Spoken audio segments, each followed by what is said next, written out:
어떻게 하면 큰 믿음을 가질 수 있는가? 그러므로 믿음은 들음에서 나며 들음은 그리스도의 말씀으로 말미암았느니라. 로마서 10장 17절.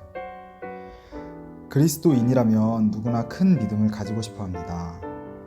그러나 원한다고 누구나 다 큰 믿음을 가질 수 있는 것은 아닙니다. 믿음은 하나님께서 우리에게 주시는 놀라운 은혜이고 선물입니다. 그러나 믿음을 선물로 받기 위해서는 우리 안에 다음과 같은 몇 가지 일이 일어나야 합니다. 믿음으로 살지 못했음을 회개해야 합니다. 어떤 사람들은 하나님께서 자신의 삶에 아무 일도 하시지 않는다고 생각합니다. 그러나 정확히 말하면 하나님께서 아무 일도 하실 수 없는 것입니다. 우리가 믿음으로 살지 않기 때문입니다. 많은 사람이 주님을 믿는다고 하면서도 사실은 돈이나 사람을 더 의지합니다. 그것이 하나님께서 우리의 삶에서 침묵하실 수밖에 없는 이유입니다. 그러므로 큰 믿음을 가지려면 자신이 믿음으로 살지 못했던 것부터 회개해야 합니다. 1997년 어느 개척교회 부흥회를 인도했을 때의 일입니다. 부흥회 마지막 날 새벽에 누군가 예금 통장을 헌금으로 바쳤습니다. 그것은 그 교회 담임 목사의 통장이었습니다. 통장에는 1,000만 원이 넘는 돈이 있었습니다. 예배를 마치고 난 뒤 그 목사가 성도들 앞에서 고백하기 시작했습니다. 성도 여러분, 제가 회개합니다. 사실은 그동안 어려운 일을 너무 많이 겪어서 돈이 있어야겠다는 생각이 들었습니다. 그래서 제 아내도 모르게 악착같이 돈을 모으고 모아 1,000여만 원을 만들었습니다. 가족에게 큰일이라도 생기면 이 돈으로 수습해야 한다고 생각했기 때문에 어려운 교회 형편을 잘 알면서도 이 돈을 내놓지 못했습니다. 이번 부흥회를 통해 내가 하나님보다 돈을 의지하는 마음이 있었음을 깨달았습니다. 그것을 회개하고 이 물질을 교회 빚을 갚는 데 내놓겠습니다.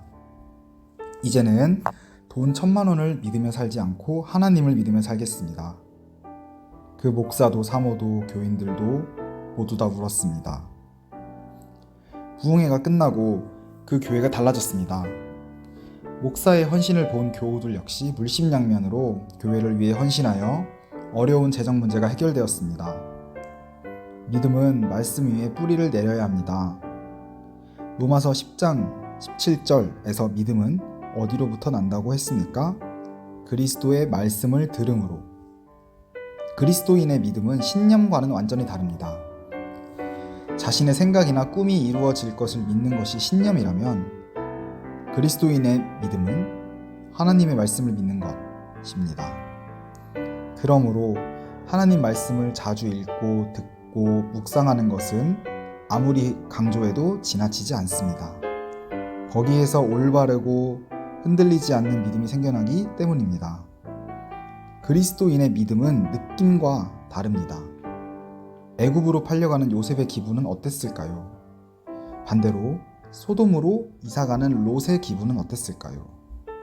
아마 콧노래를 불렀을지도 모릅니다. 그러나 그들의 영적인 실상은 그들의 느낌과는 정반대였습니다. 그러므로 그리스도인들은 기분이나 느낌이 아니라 말씀에 의지하는 법을 배워야 합니다.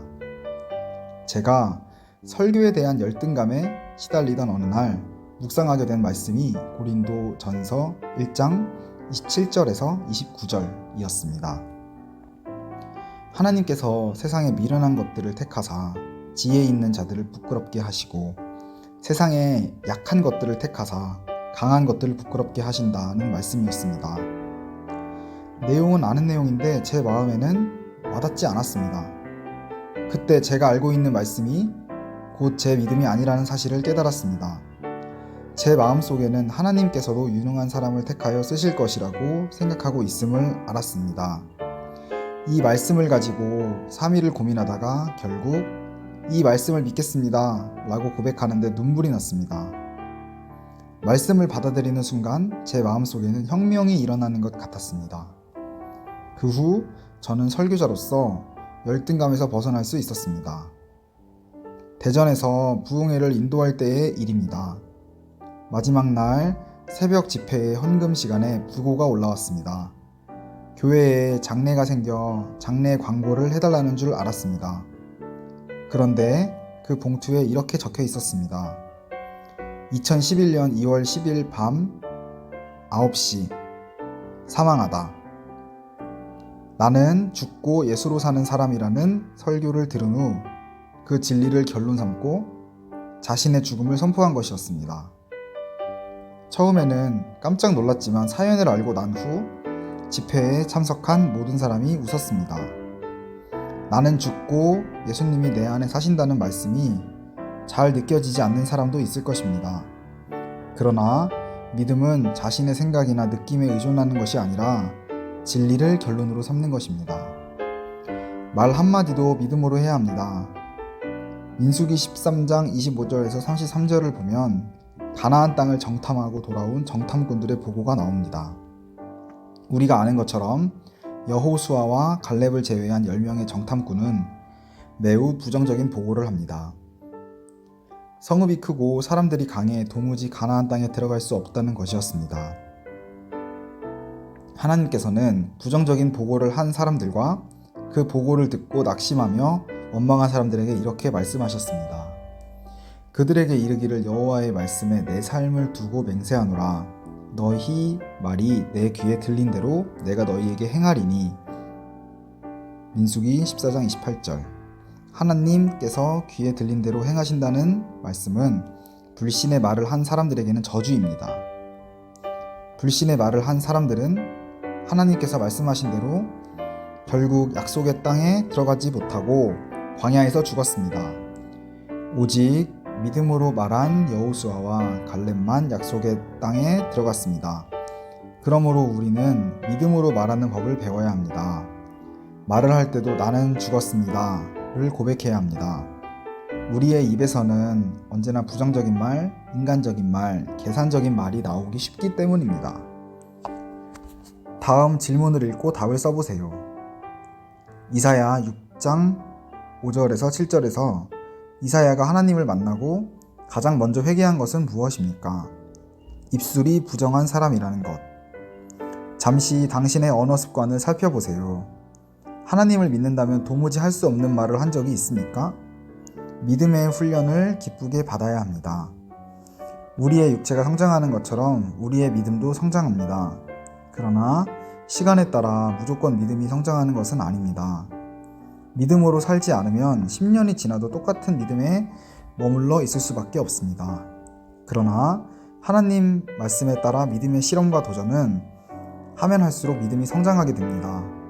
하나님께서 이스라엘 백성이 홍해를 건너게 하실 때와 요단강을 건너게 하실 때 그 방법을 다르게 하셨습니다. 홍해를 건널 때는 홍해를 완전히 갈라놓으신 후에 이스라엘 백성이 건너게 하셨습니다. 그러나 요단강을 건널 때는 한 발을 먼저 강에 들여놓으라고 하신 후 물이 갈라지게 하셨습니다. 먼저 믿음으로 순종할 것을 요구하신 것입니다. 선한목자교회가 건축을 마치기 전에 일본에 있는 형제 교회인 동경 중앙영광교회에서 신주쿠의 예배당을 새롭게 마련하는 일로 급한 기도 요청이 왔습니다. 건축비 20억 원 중 헌금과 은행 융자로 15억 원은 마련되었는데 모자라는 5억 원이 마련되도록 기도해달라는 것이었습니다. 당시 저의 교회 형편도 매우 어려웠습니다. 기존의 건축 부채도 감당하기 어려운 수준이었고 아직 마무리되지 않은 본당 완공을 위해서는 부채만큼이나 큰 금액이 더 필요한 형편이었습니다. 그래서 교회 재정으로 일본 교회를 도울 수 있다는 생각은 하지도 못하고 기도만 하고 있었습니다. 그런데 일본에서는 상황이 더 다급해졌다는 소식이 들렸습니다. 계약 마지막 달이 되었는데 5억 원이 해결될 기미가 보이지 않는다는 것입니다. 기도하는 중에 우리 교회의 문제는 하나님께서 해결해 주셔야 할 일이니 걱정한다고 되는 문제가 아니고 우리에게 가진 돈은 없지만 빚지는 능력은 있지 않느냐 하는 생각이 들었습니다.